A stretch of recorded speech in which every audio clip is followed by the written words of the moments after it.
All right, let's get straight into it. Welcome to today's Explainer. I'm putting on my red team hat for this one, so I want you to consider this an urgent, tactical briefing for enterprise leadership. Today, our objective is simple but absolutely critical. We are going to look way beyond the marketing hype and expose the real, rapidly expanding attack surface of corporate AI.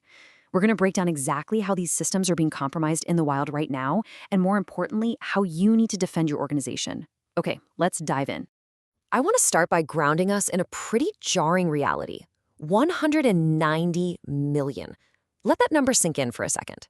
That is the number of individuals whose personal records were compromised in the early 2024 Change Healthcare breach. When enterprise and health systems fail, the blast radius is massive. It's truly catastrophic. We are no longer talking about theoretical, whiteboard risks. We are talking about real-world impacts on patient data and corporate integrity. The stakes for deploying AI into these environments literally could not be higher. Take a look at this real example from a large-scale evaluation of medical AI models. The model states with absolute perfect confidence a daily dose of a medication that is actually supposed to be taken weekly. Now, what's genuinely terrifying here is the fluency of the response. The AI doesn't hesitate. It doesn't say, I think it's this. It generates a totally plausible-sounding answer that is lethally wrong. In general consumer use, an AI hallucination is annoying, but in an enterprise or clinical setting, it's a massive, massive liability. Okay, Section 1, the AI security illusion. Let's talk about why your current defenses are probably failing you. A lot of organizations operate under this really dangerous assumption that their standard IT security firewalls and traditional compliance practices are enough to protect these new AI deployments. Let me be blunt. They absolutely are not. And to understand why, we have to look at the underlying architecture.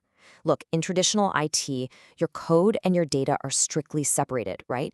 Inputs are sanitized, they're treated as passive arguments. But in a large language model architecture, we have what's called a unified context window. Your system instructions, the user's query, and totally untrusted external data are all thrown into the exact same blender. There are zero logical trust boundaries. Mathematically speaking, any text ingested by the model has the potential to override your system guidelines and just hijack the entire application. Which brings us to Section 2, understanding prompt injection. This is the #1 risk on the board right now. Because of that architectural flaw we just talked about, we face a completely new class of threats. Prompt injection is currently ranked as the absolute #1 risk by the OWASP's top 10 for LLM applications. I like to call this SQL injection on steroids. It's essentially the AI equivalent of social engineering, except the attacker is manipulating a machine. They craft an input that forces the LLM to completely ignore your careful developer instructions and execute their malicious commands instead. And because the LLM can't structurally tell the difference between a system rule and user data, it just complies. So how does this actually go down? Well, you've got direct injection. That's your classic jailbreaking, where a user explicitly tries to override the rules.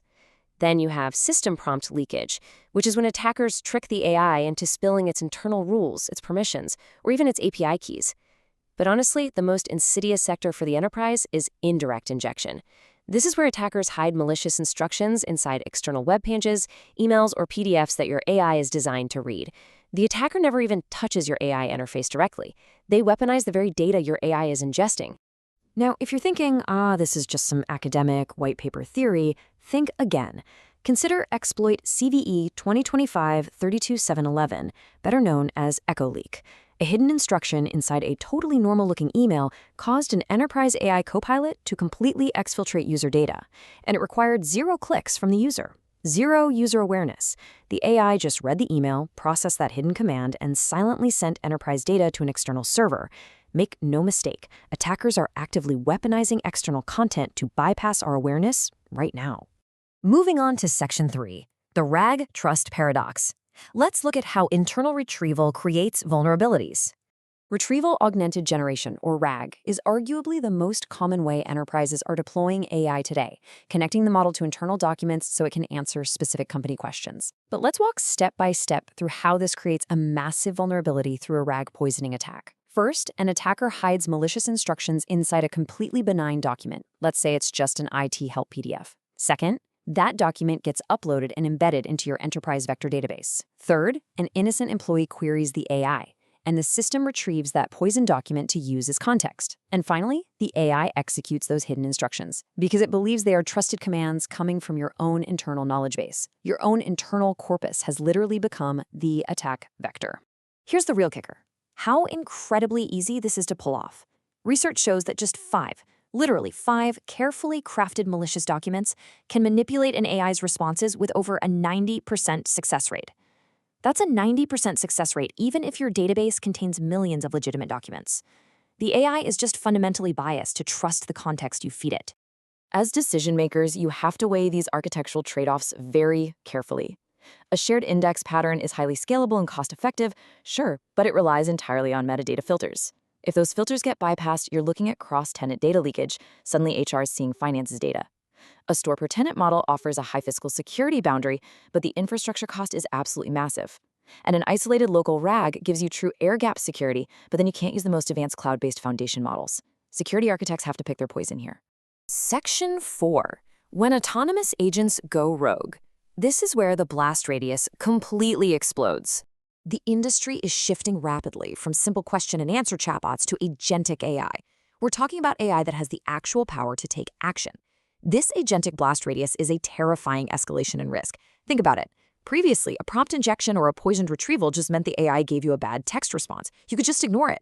But now, that same bad retrieval triggers a tool call. It actually writes a record to your database. It fires off an autonomous API request to delete files or send emails.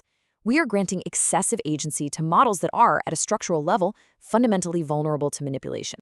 And we're already seeing this show up in official security frameworks. The OWASP Top 10 for LLM agentic security risks lists exactly these types of failures happening in the wild right now. You've got ASI 10, which is rogue agents acting completely beyond their intended constraints. ASI 09, where basic human trust is exploited to connect real enterprise capabilities directly to an AI. ASI 02, where legitimate tools are misused for offensive workflows. Attackers are aggressively exploiting our trust in these agents to execute commands on our own infrastructure. Okay, Section 5, Compliance and Business Risk. Let's tie this back to your bottom line and your legal team's blood pressure. We really need to connect these technical vulnerabilities directly to your business risk, your legal liability, and your HIPAA compliance, because traditional compliance programs were simply not designed for AI. And sensitive patient and corporate data is bleeding out through completely new vectors. You've got shadow IT, where well-meaning employees paste sensitive data into public AI tools. You've got speech-to-text pipelines operating entirely outside your secure perimeter. You have LLM inference logs actively storing protected health information in plain text. And crucially, you have vector embedding databases. Actually, let's zoom in on that last one for a second, because it brilliantly illustrates a hidden risk most people miss. A vector database stores data as mathematical embeddings, right? It's not readable text. So you might think, hey, it's just math, it's safe. But if an attacker steals those embeddings, modern inversion attacks can actually decode 50 to 70% of the original text content. That includes names, account numbers, and personal identifiable information. So your vector database itself is a massive compliance liability waiting to happen. Section 6, Architecting Defense in Depth. Let's talk about the tactical steps to secure your deployments. The alarm bells are definitely ringing, so what exactly do we do about it? The enterprise has to adopt a strict defense in-depth strategy, and I mean immediately. Here's the tactical playbook you need to mitigate these expanding attack surfaces. Number 1, you have to treat every single ingested document, even your own internal PDFs, like untrusted code. Number 2, implement runtime guardrail validation that operates in milliseconds. Number 3, never, ever put sensitive data, API keys, or permission structures inside your system prompts because they will leak. And number 4, privilege checks and security must live in deterministic, auditable systems completely outside the LLM. Do not trust the AI to police itself. To pull this off, you absolutely have to deploy runtime AI safety layers. The good news is the market has rapidly evolved to provide these. You've got cloud-native solutions like Azure Prompt Shields. You have eval-driven, purpose-built small language models like Galileo's Luna 2 that can intercept unsafe inputs in under 200 milliseconds. You've got programmable middleware like NVIDIA's Nemo and fantastic open-source Python frameworks like Guardrails AI. But you have to couple these tools with continuous red teaming. You must intercept unsafe inputs and outputs in real time, catching data leakage and prompt injections before they ever hit the user or the attacker. I want to end this briefing by leaving you with a very provocative question. One you need to go ask your security architects the second you leave this room. Is your AI treating external data as trusted code? And are your newly deployed autonomous agents currently authorized to destroy your enterprise? Look, if you don't know the answer with 100% certainty, it is time to pause and reevaluate your entire AI deployment strategy today. Thank you for joining me on this deep dive. Stay vigilant out there.